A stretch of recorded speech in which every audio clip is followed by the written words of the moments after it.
Hello, everyone. It's God, Monday evening. It's not Sunday. I was gonna say it's Sunday once again, but no, it's not. It's Monday evening here in the UK. It's now 8 o'clock, and I do apologize to our friends in the Philippines because it's now 3 o'clock in the morning in Manila or in the Philippines, and if you're still up, if any of you are up waiting for this podcast, then I am so grateful. It would be really good if any of you are so like joining us live, but I doubt it really. It'll all be past asleep. But right. So the reason why we're doing it on a Monday evening is because I was in Glasgow for a 5 gig holiday. It's a gigging holiday. It's like I was there for 5 nights. Oh my god, I love Glasgow so much. It's so amazing.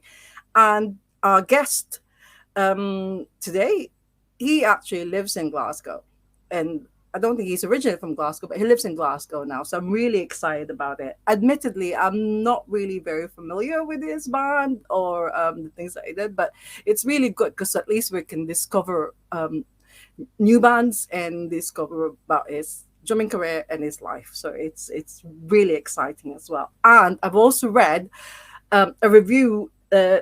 Apparently, he's a true original, which is really good. So yeah, my dear friends, please welcome Niall McCamley.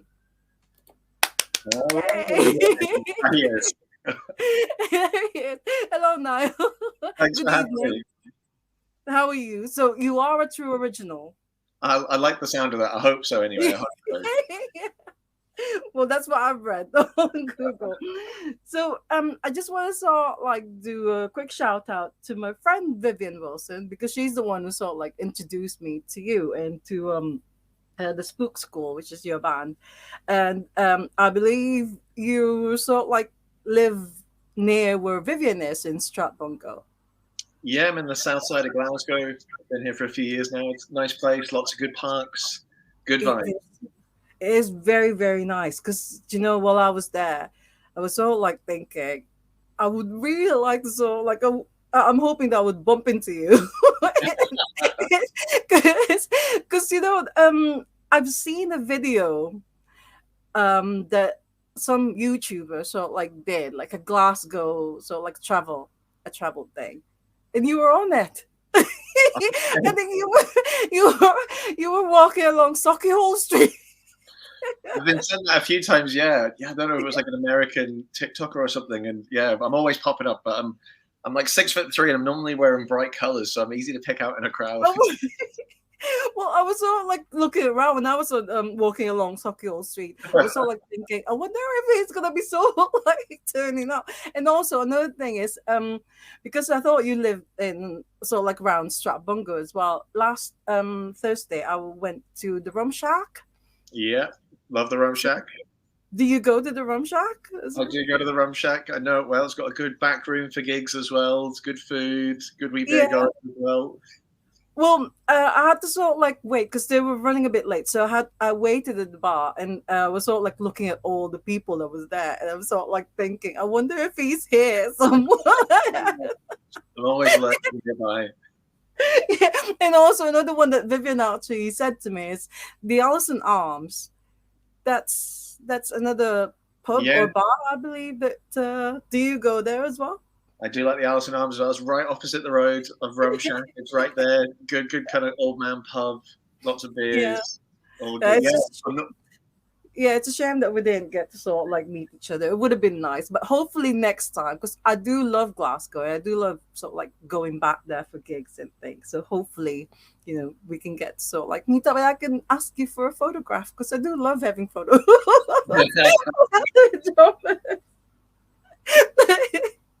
But I really just wanted to say thank you because I wasn't sure whether I was gonna do Ask the Drummer this week because I was away. And then when I saw your message, I was like, oh yes, I'm glad that you didn't say let's do it at 4 o'clock or at 5 o'clock because I'd be like, no, I can't do it. So when you said 8 o'clock, yes, we will do. But yeah, but anyway, so welcome to Ask the Drummer. episode 74. It's all about you, Niall McCamley. So can you tell us where were you born? Because I know that you're not really originally from Glasgow. So.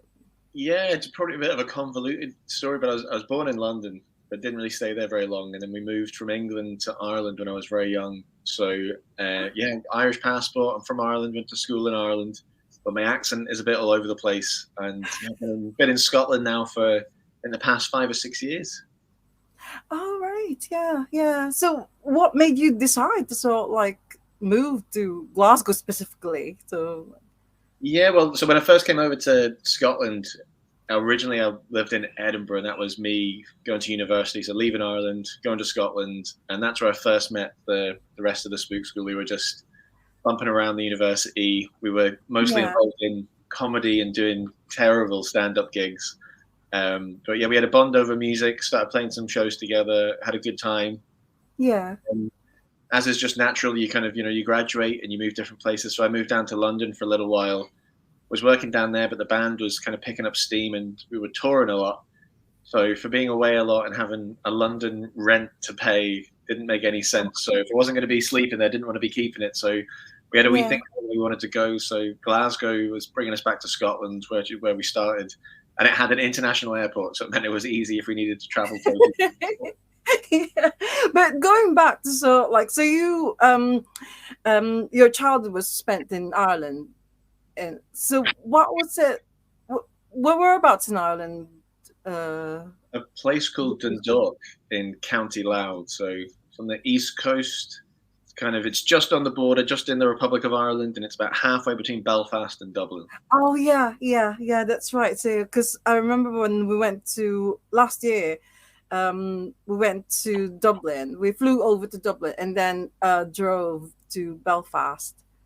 And I think I remember like seeing that place Oh, going yeah, to it's nice. yeah. So what was it like in Dundalk when you were growing up? And especially so like was there like a music scene or Yeah, there's a wee music scene. Like, so for me, Dundalk, my memories at the time were of like there was one venue that you wanted to play, which was the Spirit Store in Dundalk. But to play there, you had to have like a demo tape to like prove that you could do it, and you weren't just kids who were just messes and didn't know what they were doing. So we ended up playing our first ever show. I was in a wee band at school called Blind Sight. We were terrible. It was all kind of like punk covers, so it was like Green Day, Blink-182, the Ramones, just doing our best, wailing into microphones.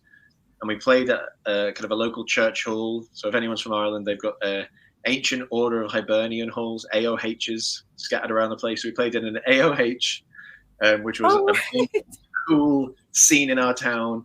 And it would just be all the school kids there, and there'd be some yeah. underage drinking. Everyone would be losing their heads of themselves, having a great time, and living out pretend rock and roll fantasies. And Is then go it to school. is it like Sing Street? Do you know the film Sing Street?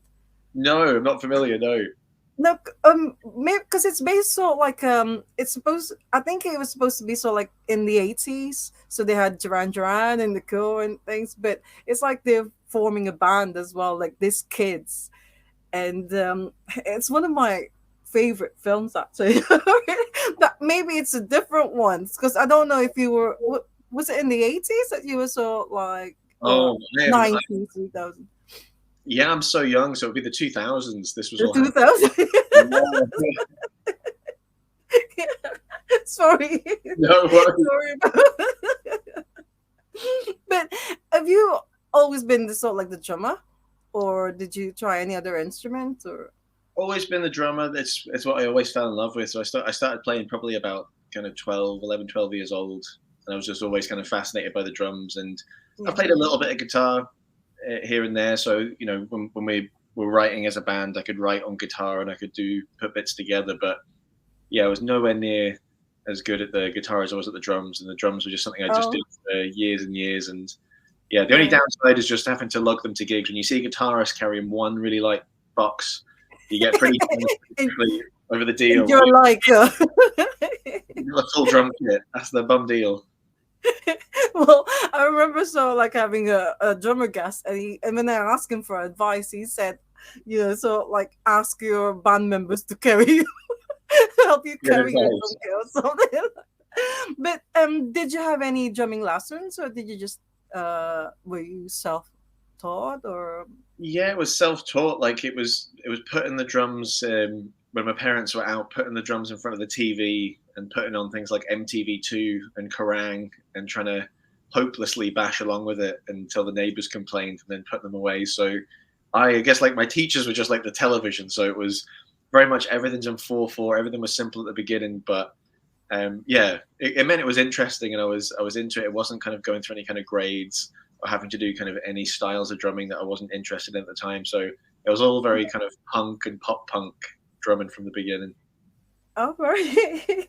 So, because I've always sort of like had, I mean, not all the time, but most of the drummers that I've had on the show is sort of, on the podcast is sort of like bands from the 80s or 90s and stuff. So it's really unusual. So I was like thinking, I wonder which sort of like bands were you practicing? It was all like, was it like Green Day and Yeah, it was yeah? Oh, like Green you Day. mentioned Kerrang, so like so it'll be like metal, isn't it? Yeah, there'd be some metal on there. Think about your Papa Roaches, getting into a wee bit of that, bit of Metallica. Yeah, Then yeah, Red Hot Chili Peppers were big at the time. And then, of course, you got your Thin Lizzy, all your Irish bands, U2, yeah, yeah. those would be on the telly. So just copying all of it and eating it all up.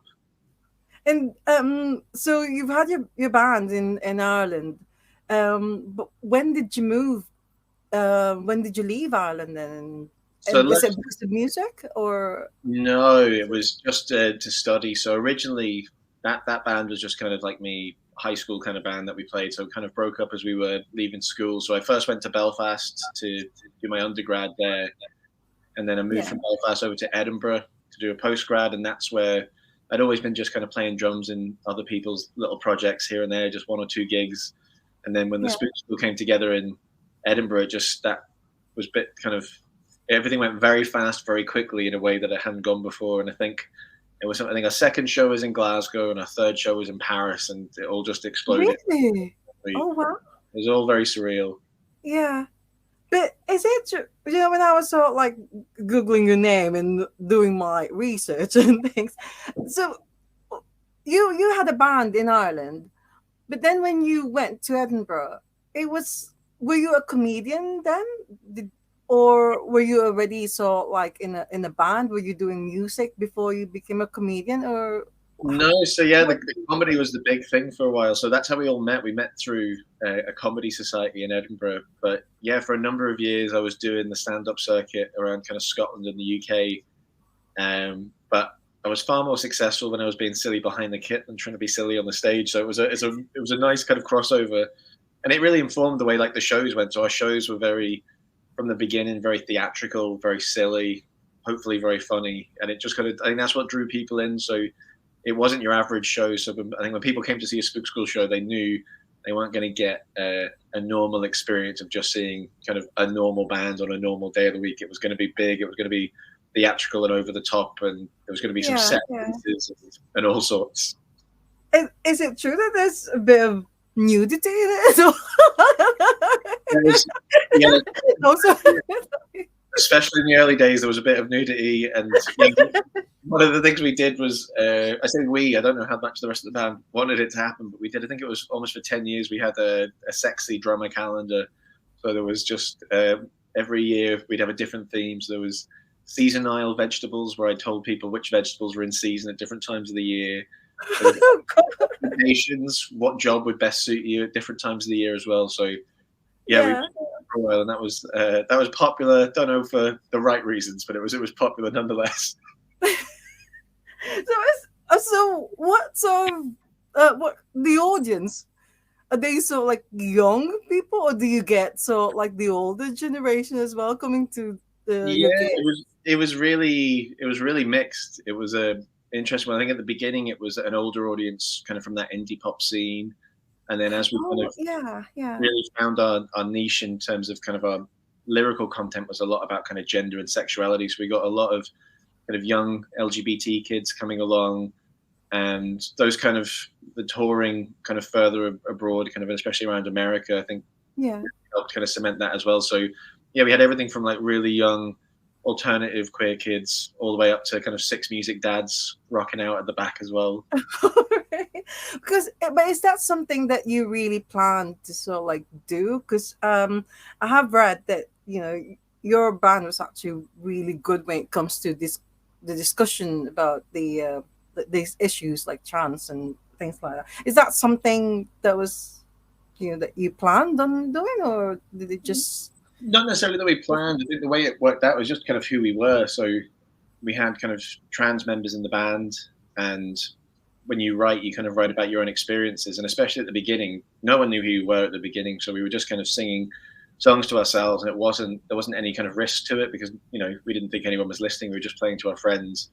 And then as things kind of grew, it was that thing of probably being a little bit at the right place at the right time as people really started to get more kind of thoughtful about these kind of issues, and then people were able to kind of discover people like them that were out there doing their thing. And yeah, it was a really nice, and it was a really kind of confirming experience in that other people felt like we did, and there were communities like this, I guess, all over the world. And it was I think part of the reason why it resonated so much is that we were just genuine and honest, and it wasn't very calculated. And I think that's why it appealed to people, that you just got a really genuine connection, a genuine show, and the lyrics, I guess, really resonated with people just for their identities at the heart of it. Yeah.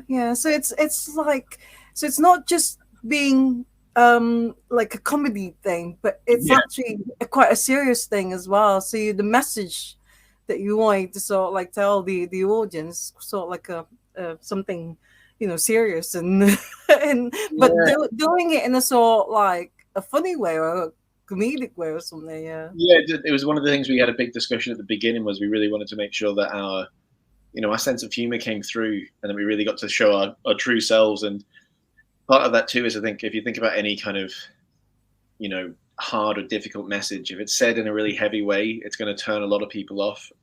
But things that are just like fun, and it is that thing about like, why does a subject such as gender and sexuality, why does it have to be so sad and serious? Why can't it be joyful and fun and life affirming? Like, make it an absolute party.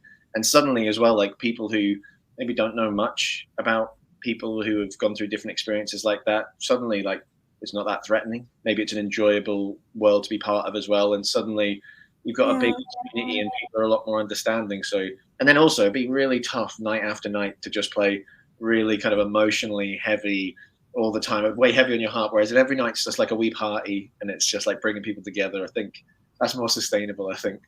Yeah, but what happened to the band? I mean, I think you were together for 8 years, according to like Discogs, and you've released 3 albums and several singles. But what happened? Apparently, you sort of like did like a series of farewell shows. And, so it was just. I know. It was just a case, I think, of real life gets in the way. I think, it's probably quite well known nowadays that the money from music isn't the same maybe as it was in the past. And you think about how things like Spotify and these kind of streaming giants work. There's not much money being paid out by them per stream. So although we've got kind of lots of streams and lots of people kind of around the world who are listening to us, it wasn't financially something that we could really build our lives on. So it was something that was sustainable, that we could keep doing kind of as a kind of a hobby that would kind of keep us going. And we kind of came to a decision of, did we want to fade really slowly out over the next kind of maybe 10 years, or did you want the opportunity to really kind of go out on your own terms and go out with a bang? And then that farewell tour as well, like that was, I think that's one of my proudest moments, and kind of how we put that together. Because again, like you say, it was that thing of like trying to bring the humor into something that was incredibly sad and serious. So yeah, that was the storyline behind that, was that we've been selected by NASA to be the first band to go live on the moon, but there was not enough radio signal for them to be able, we wouldn't be able to play down to Earth anymore. So once we went to the moon, no one would be able to hear us on Earth. So yeah, we went, we made a lot of very silly merch. We made some good soundscapes for the show. And at the end of the show, it lifts up and we flew off to the moon in this very theatrical ending. But it was, for us, it was a way of like, if we went there and just made it a really big kind of sob thing in terms of, like try to be real tearjerkers. That just wouldn't be honest to who we were. And I think, Yeah. yeah, I'm really glad with how it went, and it means I've just got very fond memories of the whole thing. And Yeah. even like we were talking earlier about living in the south side of Glasgow, and the rest of the band all live in the south side of Glasgow as well. So we're all still very much Oh, in those lives. And if the money yeah. comes together in 10 years, we'll be back for the reunion tour. But until then, we're stuck on the moon. So So you still see each other then? You're still so like in touch and absolutely, yeah. I was doing with Nye. Nye was kind of the main singer of the band. We were doing Spanish classes down at a local college not too long ago. Adam, we play in the same football team together, and then AC as well. We're hanging out all the time, always trying to write silly skits and sketches. So we're yeah. very much in each other's lives, and yeah, we'll always be very supportive of what each other do as well. So we're definitely Yeah. still a strong family unit. Well, I've got to ask you this because I saw a photograph of you, the piggybacking someone, and to me, he looks like a grown man. So you said, and I was all like thinking, how tall are you? To so like, because when you so like have him on your back, he looks like a kid. So, It was always a really tough thing of being in the band. I'm 6'3", but the rest of the band they're all 5'2". So whenever we stood next to each other, we were crazy tall. And yeah, with that one of the bits that we did for a show was when I had Adam on my shoulders. We were like comparing a show to introduce other bands. So we were the tallest compare that had ever lived. Was the bits we tried to have like a big jacket over the two of us. The old thing of like two kids on each other's shoulders trying to get into yeah. it. Yeah. So it wouldn't have worked the other way around. They never let me get on their shoulders. It was tough. Oh no, of course. No, that would be really difficult for them to do that. Like, but so after the Spook School, you've sort of like done another project, or is I don't know if it's because it says that it's not actually a band but a cult. So I was all like thinking, is it like a collective or what is it? What is Yeah, Squiggle? yeah. So like Squiggles was the new thing I started working on, and I just really wanted to make sure it was fun. So I like the idea of like playing with the idea of like what is a band, what is that idea of community. So one of the quotes that I really liked, especially off the back of the Spook School, finishing was around like cult bands. So like a lot of the kind of eulogies that were written towards the end was that we were like this amazing cult band, and there was a definition of cult being like it's people who were just commercially unsuccessful. And it's like if you were really good, you wouldn't be cult, you'd be just a band. So I really like the idea of that. So I was like, why don't we start a project where at the beginning we've already decided that we're cult. So we've already decided we're going to be commercially unsuccessful, and that was like in the DNA of it. And then I made all these membership cards, and so the idea is that whoever I meet is in Squiggles as well. So if you think about like squiggly lines, if you think about one line is nothing. It doesn't signify anything. It's pretty aimless. But a million squiggles, you could draw the Mona Lisa, you could draw blueprints, it could be anything. So the potential grows the more squiggles that exist. Yeah, So I like the idea of like everyone is in squiggles. It's for everyone. And it was just a kind of a bit of work around kind of kindness and looking after each other. And I think especially off the back of the Spook School, the thing that I loved the most was that feeling of community and camaraderie. So even just going to shows in different places without the band, just going to watch other bands and people either recognizing you and wanting to chat or just wanting to yeah, speak yeah, about other music they love. That community is just so strong and so special. So I really wanted to kind of almost pay my kind of homage to that kind of fan culture and really get myself as well back into that when you're a teenager and just like you're just so in love with all these kind of aspects. And I think especially when you're in a band and you have to have that kind of experience with the more difficult parts of the music industry, and you get to see yeah, like how much people are being paid, and that kind of bit can get quite difficult. And so many people, and I'm sure you've seen, so many people can get bitter, and so many people can feel kind of either regret towards what happened or kind of fall out of love with music. So I really wanted to kind of make it the most naive and innocent thing I could. And then as part of Squiggles, it's just like the most riotous live show I could kind of come up with. So again, leaning into the idea, I love the idea that the show starts as soon as people enter the room. So everyone has this kind of preconception, like, right, doors are at 7, first band's 8:30 to 9, headliners on like 10 p.m. till 11. But in Yeah. reality, as soon as you walk through the door, from what's played over the house music to how the walls are painted and the way the floor is laid out and all these kind of things can set the scene and start like seeding ideas that'll be realized. Essentially, it was an immersive theater experience, was kind of what Squiggles was going for, with storylines and again all kinds of crazy things popping off. But Yeah. yeah, Squiggles is fun.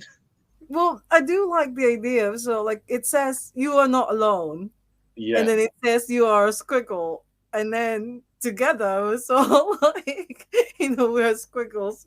I like that one, but it's actually, when I was reading about it, it's actually something serious because it's something to do with sort of like the mental health issues as well. Because, I remember, um, in my, well, I don't want to say in my day, but growing up in the Philippines, when I was so like say teenager, when I was young, you don't talk about things like that, and people either you don't want to admit that there's something wrong, that you've got some mental health issues, because people will either laugh at you or they'll just think that you're being over dramatic, you're being a drama queen or something like that. But nowadays, I think it's really good because more and more people are talking about mental health and mental health issues and mental health problems. So that's what I think. That's what Squiggles um, is trying to sort of like do. I don't know if correct me if I'm wrong, but I think it's what it is that talking about if you have some issues, you can openly talk about things like that. yeah. So like all the lyrics are kind of about kind of mental health, and again, part of what I was trying to do with the way I put it together was that thing of taking a serious subject and making it kind of fun and engaging in a world you want to inhabit. So I think a lot of the time when people talk about mental health, there's that stigma and people can recoil and step Yeah, back. So again, making that kind of community, almost that carnival atmosphere of being part of it, and it's normalizing kind of the stuff that's being spoken about, and in an environment where it's kind of safe but also fun and enjoyable to be in.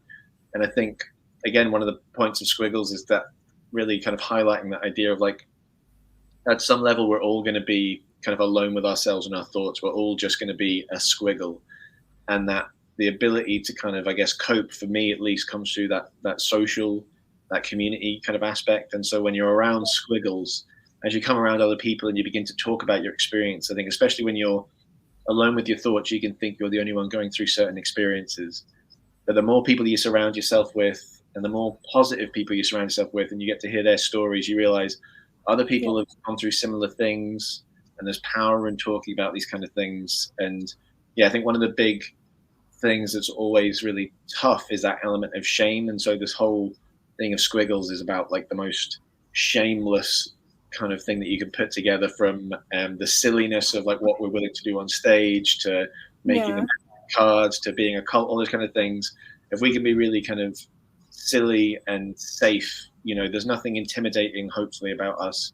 And I guess the idea with it too is like, if you were to speak to someone who you knew had a Squiggles membership card, it's almost like a code of like, they're going to be a nice person, and you yeah, yeah, be kind of on board. So yeah, it's always been something, mental health has always been a really kind of difficult thing for me for a very long time. And I think by that experience with the Spook School was really positive, and it helped me kind of grow as well. And these things are always lifetime growing experience and learning experiences. And then Squiggles is just, again, it's just my small way again of trying to like pay it back a little bit. And I think back to, some of the things that really meant a lot to me when I was younger was writing to a band, and you got a reply from the band, and everyone's so busy.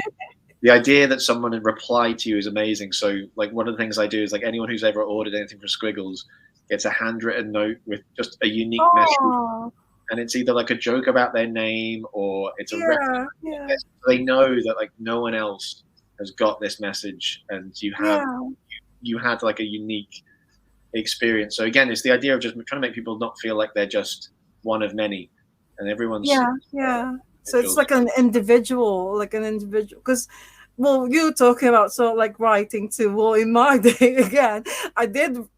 I wrote to so many sort of like musicians and never got a reply back. But nowadays, though, with Facebook and social Yes. media, it was like, you can actually sort of like just message them, and after a few minutes, they'll reply back to you. And it was like, oh my god, this is amazing. So, but um, yeah, are you sort of like the main squiggle though? Because are you the only one who wears the superhero? Yeah, yeah. The superhero thing comes and goes. So like, there's that was like I guess like for that first EP, that was the motif. Yeah, like I'm the only permanent squiggle. Everyone else has kind of like changed as time has gone on, and it's I guess and try to lean more into that collective too, in terms of like whoever's available, who would like to take part, who again fits the ethos, is kind of welcome to join in. Yeah, Also, I guess almost the way I'm treating it is not really still even like a band, where it's more of just like I don't know if it's like an art project or just a generic project in general. And yeah, I'm not really sure like which direction it'll take in the future, but I know like it's so easy to limit yourself. So thinking about like, music is consumed by a CD or consumed by streaming, mm, seen yeah, live, yeah, it looks like this. So I like the idea of like it could go into videography, it could go into kind of a podcasting space, or it could go into a really weird live immersive theater space, and it could still sit under the name of Squiggles. So yeah, I quite like the idea that Squiggles is very mysterious and not even I really know what it is, and yeah. as a whole will like push it in a direction. Have you ever done a gig though under the squiggles? You have? Yeah, we've done. I think we've almost done 10 shows, but very intermittent. So we've not done any touring. It'll just be kind of one-off shows, and it's normally we get booked to play festivals just because it's a very big and silly show. But yeah, we played a couple of shows in Glasgow, just our own kind of headline shows, and then the rest have been just going around the UK and playing some smaller festivals and making it a wee bit anarchic and making it a wee bit silly. Well, so is how many sort of like not band members but core members will be sort of like per show? Like if you're doing this sort of like a gig in Glasgow, how many will be sort of like on the stage with So you? normally we normally have 5 band members, so 5 people will be playing instruments, will be on the stage. Okay, yeah, yeah, I yeah. think in terms of membership cards that have gone out there, I think there's over 1,000 people who say they're in Squiggle. So they're all welcome. If they want to join in, they can join in. So if they're actually if a member of the audience sort of like say I've got a card so I can just sort of like go on I mean, stage with you, just sort of like no, do one, no, one, something.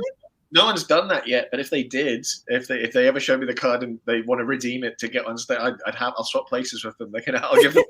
I think that'd be quite fun. I quite like that from an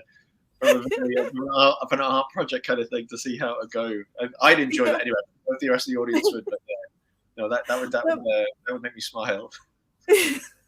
Well, another one that I've actually because Frightened Rabbit, I think has got like a major impact when you're sort of like a music or in your life as well. So, because I remember, I don't know if you're aware of it, but Vivian took me to this place where there's a mural of I think it is sort of like Scott Hutchison's Yeah, mural.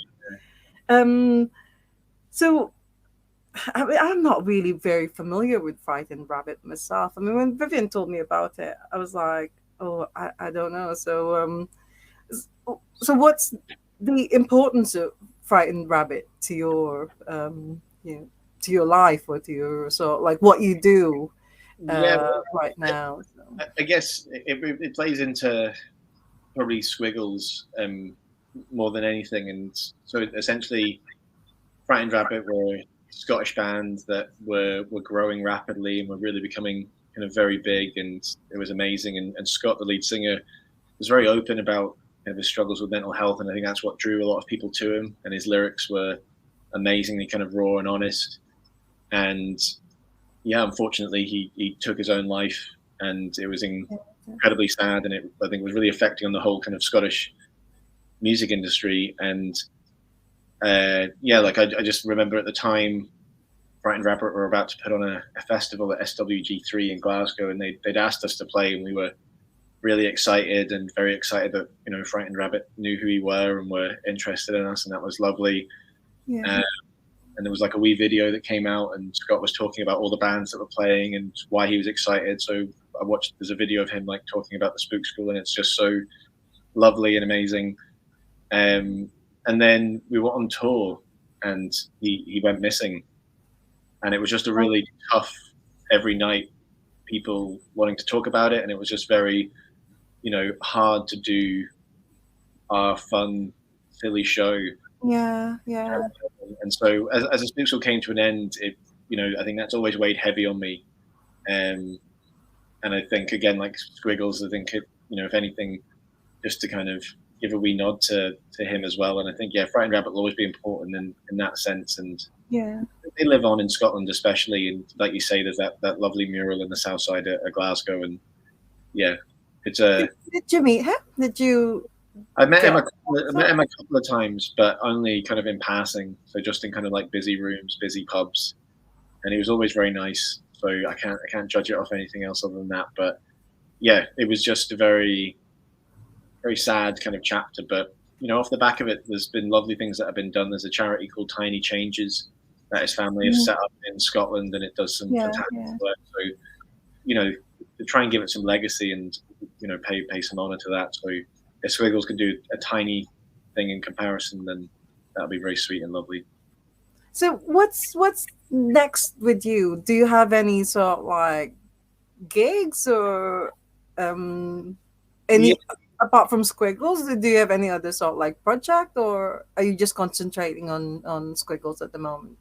Yeah, I'm just kind of open at the moment. I'm working with a few friends on a couple of different projects to see kind of how they work, and I think especially off the back of the Spook School was nearly a decade of really pushing hard and trying to go super professional and eat, sleep, drink it kind of thing. That now I just really want to make sure I kind of find the fun in everything I do and keep that heart in it. So long as there's something, if something is offered to me and it's fun, I'll do that kind of thing. But I think I've also learned not to be too worried about like sticking to things or sticking to labels. So the idea of like, is Squiggles a band? Is it happening? Like, is there going to be a music gig? It's like, it'll be what it'll be, and it doesn't have to follow other people's rules. So in my head, like at the moment, we just got one gig in the diary for Squiggles, and it's at a comedy festival in the north of Wales. So I think a very Squiggles kind of show to play. A rural Welsh comedy festival, I think, is right up a Glaswegian cult band street. And then with the rest of it, it's just like, well, if good opportunities come, we'll definitely consider them. And then equally, my brain's always ticking over, so there might be a new project at any moment that'll be sillier and bigger than the last. Sorry. If say, because I'm trying to sort of like imagine what it would be like. So if I say that I go to a Squiggles gig, so what can I expect then? So well, I can talk about the last show that we did. We had gift bags for everyone who came. So if you remember like, going to birthday parties when you were younger, you might get a wee little party bags. So everyone got a party bags, and we didn't advertise this, so people didn't know. So as they turned up, it was for like badges. I think there was like hidden messages or puzzles in them, and there was all kinds of like gifts and lovely things. And then all the music was related to animals, I think. And I think one of the storylines was that we'd lost the wild animals we were going to release at the beginning of the show. So everyone just had to be careful and be wary of the live animals. And then I think, the walk-on music was my dad giving a review of the music and basically saying it wasn't his kind of thing, but he hoped everyone had a good night. So everyone got to my dad big it up. And then there's like one of the Squiggle songs that always seems to go down well is there's a song which is billed as kind of like just a marketing tool where the chorus is just saying Squiggles over and over again, so that so long as you remember what the band were called, it was a success. Don't worry about anything else, just like hold on to the band. So you normally get a good sing along with that. And then yeah, it's just very sweet and lovely. And then if you're able to turn up to the show, you automatically become a member. So if you turn up to the show, you'll get a membership card, and everyone's card is different and has a different number on it. So you can see like, were you there at the beginning? Are you in double digits? Are you triple digits? And then yeah, Oh. it's a whole kind of, it's the most secret, not secret society. Yeah. Yes. And how do you advertise it on social media, Facebook, or is it just something that, word of mouth, and people will sort of like say, "Oh, there's this Squiggles gig in this place." So, Yeah, I think I learned a long time ago that just putting posters up doesn't really sell any tickets. You've got to resonate with people. So it's yeah, just like really kind of really gently pushing it on Facebook. And I think people are always intrigued by secret things. So everyone wants to know what's happening in that room. And I think that gets curiosity. And I think the other side of it too that I always love is, if someone was to go to a Squiggle show, or even when they went to the Spook School shows, if you go to a Spook School show or a Squiggle show, you come out and you want to tell people about what happens, and you want to talk about with the Spook School. You want to talk about Linda McCartney's vegetarian sausages. That was a really big storyline we had. Or you want to talk about they went to the moon, and so in my head, anyways, I think I'm like I kind of want to go see what the next show's like. What's going to happen in the next show if they've purchased a lot of vegetarian sausages and they're going to go to the moon? What's going to happen next? And then, Squiggles, are they going to release a load of wild animals? Am I going to get a birthday present when I turn up? What's going to happen? yeah. So every show is different from it. So you don't just sort of like sing the same, so like songs over, like Well, this there'll be particular set list or something. the songs will be the same because music's hard. So we'll practice those songs, we play those Oh, songs, and but everything in between will be a surprise for everyone, including sometimes the rest of the band. Sometimes I haven't fully told them what's going to happen next, so you got to keep them on their toes. yeah. But do you still do your own sort of like live comedy show, or have I you just incorporated this now with Squiggles? Yeah, it's a strange one. I think in my head, I think I haven't done comedy in a very long time, but I think people that come to the shows probably are seeing a form of stand-up comedy. It's just a very convoluted version. It's very cult, which means it's commercially unsuccessful. Uh, yeah, no, like I've always enjoyed. I've always loved comedy since I was very, very young. So the idea of like making people laugh and smile is always very close to my heart, and I like the idea as well of just playing with people's expectations. I like the idea, and I think that's a big point of comedy as well, is that idea of like you think we're going this way, and then you do a quick zig to the zag. And I think Yeah. similar to doing music is that thing of if I've got you coming and expecting one thing, oh, imagine And if I then, could change your expectations. And I think yeah. people really like that. I think the equivalent I always put it to is like horror films. I hate horror films, but it's very similar in terms of you go to horror films because you're ready for the jump, and it makes you Yeah. feel alive and all that kind of thing. And then Yeah. comedy is a really nice version of horror, where you go along and like, what's going to happen? And the jump is oh, wasn't that nice? Rather than someone decapitated. So yeah, comedy's the nice version of horror where you get a little safe jump. Yeah, that's right. But is that sort of like do you play the drums when you're doing Squiggles, or No, so like yeah, I really wanted Squiggles to be totally different. So Spook School was the drums. So with Squiggles, it's just me and a microphone at the front, and then all my pals kind of on instruments. The first EP that kind of I recorded. I think I recorded pretty much everything on it with my pal Chris, and Chris was helping me with guitars and stuff. And then when I went to do the kind of second EP, that was where I wanted to get other people in and really build that kind of community side of it. And just went completely hands off in terms of I'm not playing anything live. I'm going to write everything, and then I want yeah, you to play it on the recordings. And I just want my mic, and I'm going to go walk everywhere. And you kind of again, it's very strange of doing like nearly 10 years of playing the drums, and you're very much locked in behind a physical barrier. It's very yeah, strange to now understand like what was it like for them standing at the front. Like they've got a lot more room.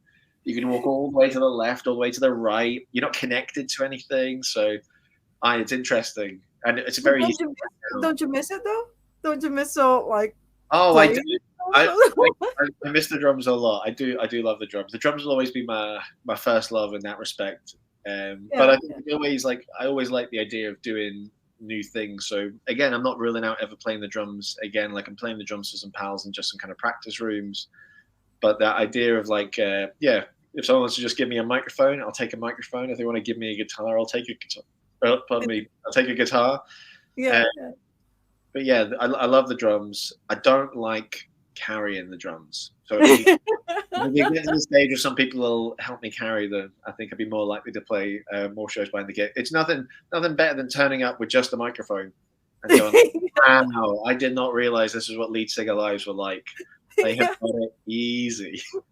And also after the gig as well, you're the last one. They're already at the bar. What's going on? Yeah. I mean, the singer and the guitarist was all like talking to the fans and everything, and you're like dismantling your drum kit. Got scaffolding out and everything. Yeah. But anyways, oh no, but I think the coolest member of any band, anyways, or a cult, is the drummer. So. I like that. I agree. Yeah. So when you played drums with the Spook School, do you twirl when you play the drums? Do you do you do this? Yeah, I did lots of stick tricks. Again, like yeah, Really? I probably like I learned how to for a little while. I learned how to juggle and play. I can't do that anymore, but yeah, I'd always like to like throw the sticks up, be able to catch it, all that kind of stuff. Loved all the theatrics, and again, I think it came down to again like when it's so growing up in Ireland, and I don't know if it'd be the same for you, but like it was a lot rarer to see like the big bands come to Ireland. They'd always do like the UK, but they mightn't come to Ireland. But when they did come to Ireland, it really affected me in terms of like what they did, if I loved them or I want nothing to do with them. And it was if they put on a show and they let you know that they knew they were in Ireland, they knew they were here and they were with you. And it wasn't like they could be playing, you know, they could be playing Rome right now or Milan, but no, they're here in Dublin, in Ireland, and they're hello. And I remember going to see REM, and Michael Stites came out for the encore in an Irish rugby jersey and blew my mind. And I was just like, I will always love REM to the end of the earth because they know how to put on a live show. But then I saw some other bands. Like I remember seeing Kings of Leon. I hate the Kings of Leon. And they didn't say a word. They just played the songs and left. And it just felt awful. You just like left empty. And then I think that relates to my way of drumming as well, where I think there's so many fantastic drummers out there who play just, you know, let's say very simple and just keep quiet in the back and kind of almost hide away. And I think about it in the same as classical music, where you've got these amazing virtuosos and they can play it technically right. They know how to sit up straight. They know how to do everything. Yeah. But life is messy and life is a bit weird and wild. So if someone's got like an orthodox technique, or they do it a bit strange, or they make eye contact with the audience when they're playing and all these kind of things, it's like you feel connected, you feel you're there. And I think that feels more special and it makes it feel less machine-like. So, you know, yeah, that's true. All those drummers are a little bit daft and silly. I think like Trey Cool from Green Day was always a massive influence. And it was that thing of like, you can have a personality and you can communicate a lot with the loudest instrument in the world around you, like with your eyes, with your body. So yeah. I always like the idea of like, people can tell if you're having fun and it's infectious. So if I can like throw my stick up behind me and catch it, if I could twirl it, and I'll drop 100 sticks a night. But it's part of the fun, I think, and always just seeing like what's the maddest thing I can try and do with a stick trick. And yeah, I definitely wasn't the most technically accomplished, but I'd have a go. I wasn't afraid of drop it. I got pretty good at playing with one hand while I fished for another drumstick. That's awesome. No, I love it when drummers actually do that. And another thing that I love about drummers, you know, when they count, like doing that thing with the sticks. I always say that, you know, it's the drummers who will tell you if it's time to do another song, and then they will tell you. One of the pieces we did with the Spook School, one of our like set pieces that was always really fun.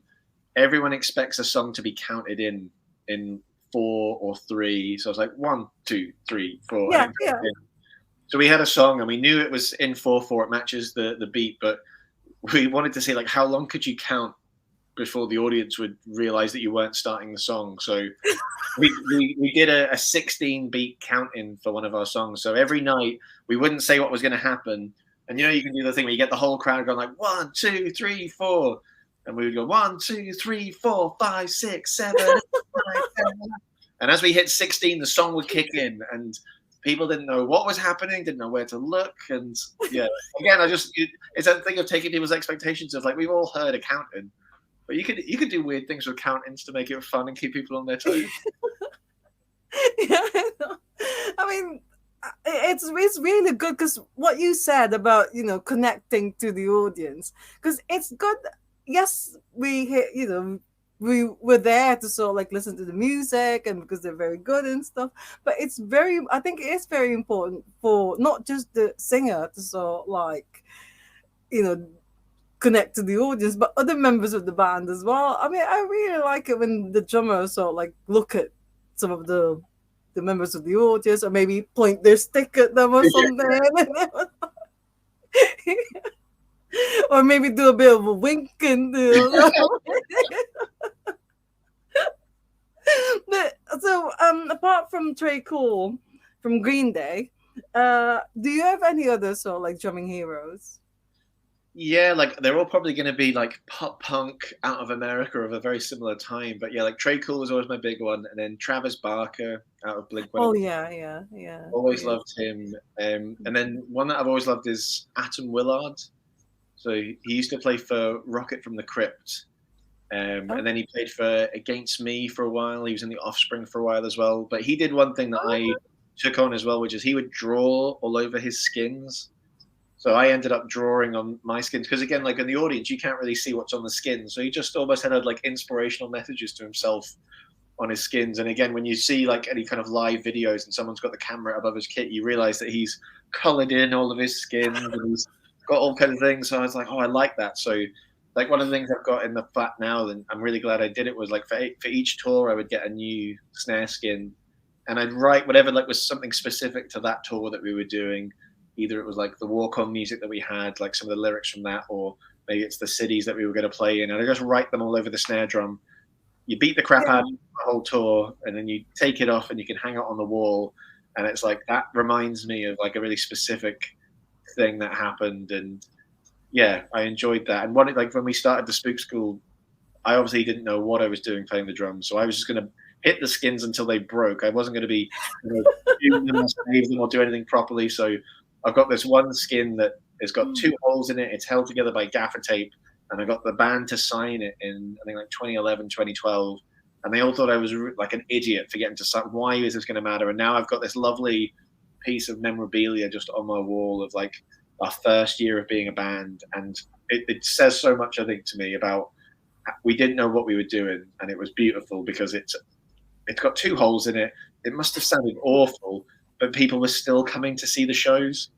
I must have been doing something right. It definitely wasn't tuning the drums. I'll say that. Oh, I only learned how to do that later. It took me a while.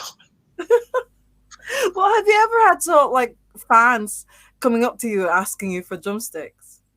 Yeah, and I always remember going to shows, and it's like I love when people are throwing stuff out and doing all that kind of stuff.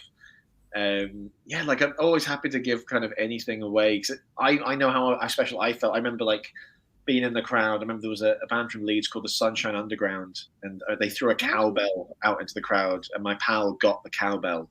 And it was like on his mantelpiece at home, and it was like that was just so special. So I've never found anything as expensive as a cowbell out there. But yeah, if people want they can get sticks, they can get set lists. Drum skins, they're a bit more expensive, so I'll hold on to those. Yeah. That's I'm always happy. Yeah, I'd definitely be if I was a guitarist with any proper skill. I'd be like hitting the plectrums out into the audience. And all so, yeah, I'm all there for the giveaways. But sometimes you sort of like think, I mean, they need this drumsticks. I mean, they can't just always give it away to sort of like fans, whoever sort of like want to have a pair of drumsticks or something. The benefit, like I said, I'm trying to do all those stick tricks and I'm dropping a lot of sticks. So I have got so many spare sticks. I'm happy to give a few away every night. I've got a few left. And backing up punishment every time I don't catch the stick. Well, I have to make sure though that when I go to see Squiggles, I sort of like come up to you and say, "Oh, can I have one of those?" Yeah. And will you sign it for me, please? Oh, absolutely. Yeah.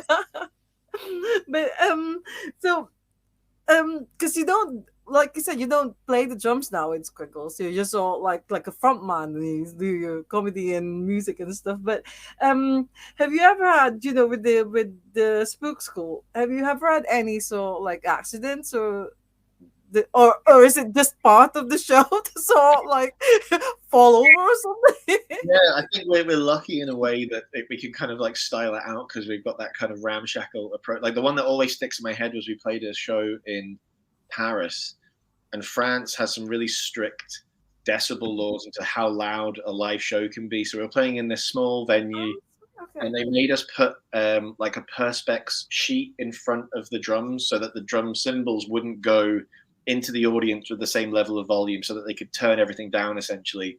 But it's see-through. So we come onto stage, the lights are down, and before we've played the first song, the guitarist has walked into the perspex screen, and the perspex screen has fallen over and flattened the entire drum kit, and the show hasn't even started yet. So we had to put the lights back on and put the drum kit back together and do a second walk on later on. And you had to reset all the mics and all that. So yeah, that was definitely one. Putting something that's essentially invisible in the dark on stage, a wall, was never going to be a good idea. So that was the one that always sticks with me the most. I'll always remember Paris. That was a toughie. Well, what so you've toured America as well, and what about Asia, Southeast Asia, Japan, No, or we never made it up there. We really just did Europe, America, and Canada. We managed to get kind of a label in Japan, and there was talk for a while of us going to either Japan or going down as well to Australia, New Zealand, and I think that would have probably been the next stage for us to go out there. But it was one of those things again where one of the things that's difficult with being a band, I think, especially of that size, is like the tours that you want to go on are going to be really long. Like if you're going to go out into Asia or go down to Australia, New Zealand, you don't want to go just for a couple of weeks. You want to make sure it's a really long tour because it's got to pay back. But again, a bit like I was saying with that London flat kind of thing, is like you're paying for all these things at home that you're not using, and and you're not, yeah, going to work yeah. that bit out. And equally, doing those tours, especially those ones that are more far away, even getting there takes a significant bit of money to do. So even if you make a profit and you make a good profit, you're still not making enough really to be able to have a good living on, because especially you've got to spend 4 ways as well at the end. And then of course there's the labels, there's agents, everybody's got their hand out. So it gets tricky. So I think it was one thing we wanted to do at the end, but as well, we talk about the mental health side of things. It gets hard after a while. Touring the UK was fine because we knew our way around. We knew the best places to stay. We always knew the promoters. We knew the relationships. Going to new places, you might be sleeping on someone's couch. You know, doing that every night for a month can wear you down. Not being 100% sure, like, where's the toilet or where's the next meal coming from? Like, we need to shop, all those kind of things. So those kind of things get difficult.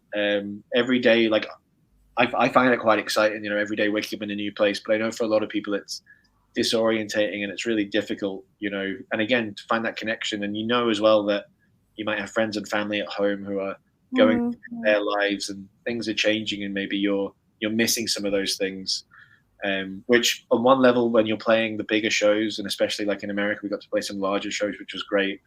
But the idea of, let's say, going to Australia and maybe feeling that you've got to start again and maybe playing to like 20 or 30 people and wondering, like, I prefer to be with my friends and family in Europe right now, like, and the money you're being paid is, you know, that I'm going to lose money off this tour, all those kind of bits. I think It's actually so, like, finding out about things like that, because being a fan, I mean, me especially, so like I I always think that being in a band is like the most amazing thing ever, because it's like, you're there playing in a crowd, so like, and all these people so like screaming and so like liking your music and things.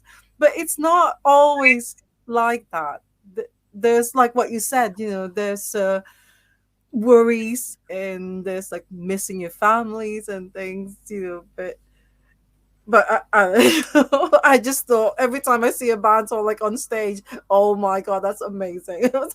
It's the most amazing thing to do ever. But I don't remember who said the quote, but it was something along the lines of like, musicians, they don't get paid to be on stage. Like, that's the thing you'll do for free. You'd play those shows, get that adrenaline rush for free, but you get paid to wait for a bus or to sit in an airport or to like be on the road like in a really cramped hot van for 8 hours. That's what you're being paid for. And it's the bit where you're on stage is like, I'll do that for free. That's the fun bit. And I think that's glamour stops when you're in a service station in the middle of nowhere and it's closed. All you want is a pasty. Oh yeah.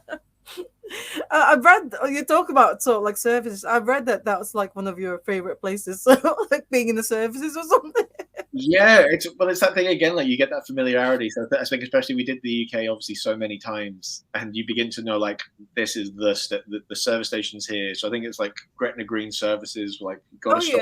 yeah, yeah, It's going to be great, and it's like all these various places you can stop at. You know, like oh that's part of a chain, or this is an independent service station. So they're going to yeah. have like weird shops or something. And T-Bay services is eBay, really eBay, big one. You got to have a look at the swans at their yeah. little. That's right. Yeah, and it's one of the nice things about that too is like it's a really nice way to connect with other bands because when you see other bands and you get to like because every band they can't just keep driving everywhere non-stop. They have to stop somewhere, so they all stopped at the service station. So I'm sure like all your favorite bands have been at T-Bay services. Yeah. You've all probably gone like, whoa, like got swans at a service station here. So yeah, just imagining the Rolling Stones going like, whoa, look at that. Yeah. Well, and I was nearly sort of like nine. Well, it's 9 o'clock now, but I just wanted to say that Aiden, who's my tech support and my husband, he said that the sound quality is really good and the picture quality is good. It's really not. It's it's good to know that it's going smoothly because sometimes we do get these technical problems. But I've only just got one more question for you now. Any advice to sort like aspiring drummers or musicians or comedian or comedian as well? So what would you sort like? What would be your advice to them? Hello? It's on. Oh, yeah, it's Oh, I can see you again. Hello. yeah, that's right. Right at the end. I know we've jinxed it now there with the end bit, but Yeah, yeah, no. After I've said that everything's fine enough.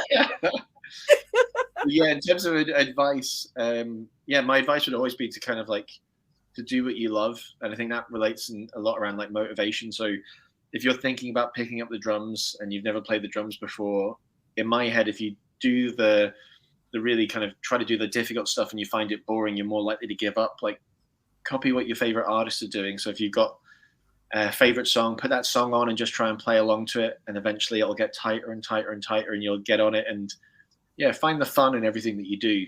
And I think especially as you think about why you're doing it, if you're doing it to have fun, I think make sure that that's the front and center of it. And if you're having fun, you'll work harder at it, you'll get better at it, and you'll be more fun to be around and more fun to watch if you're having a good time while you do it as well. Yeah, but don't do it so like, oh, I'm gonna be famous, I'm gonna be richer. If that does happen, feel free to give me a cut of the royalties. I'll happily take that. Well, thank you so much, Niall. I'm really glad. I'm really glad that you saw like said yes. And I know it's quite late now. It's 9 o'clock. So hopefully I'll get to see Squiggles someday, and I'll keep an eye out for gigs. I'm not sure about going to North Wales for that comedy. It's going to be great. There's going to be it's going to be a big tent, I think, in the middle of a village green. It's going to be great. But if you're sort of like doing anything like in Glasgow or Manchester or Liverpool, I'll definitely sort of like be there and experience it because it sounds really exciting. It sounds fun. So yeah, good luck with everything, and thank you once again for Thanks for saying having me. saying yes to us each other. And hope next time I go to Glasgow we'll get to meet up, and then I can have a photo with. That's And I can become a member. I can become a squiggle myself. I got to get you a membership card as well. Yeah. Yes. Okay, thank you so much. That's Thank what you, I'm really Niall. Yeah, and have a lovely week, and You too. hopefully see you soon. Okay, Bye. thank you. Bye. Bye. Oh, that was just so good. Oh, thank you so much.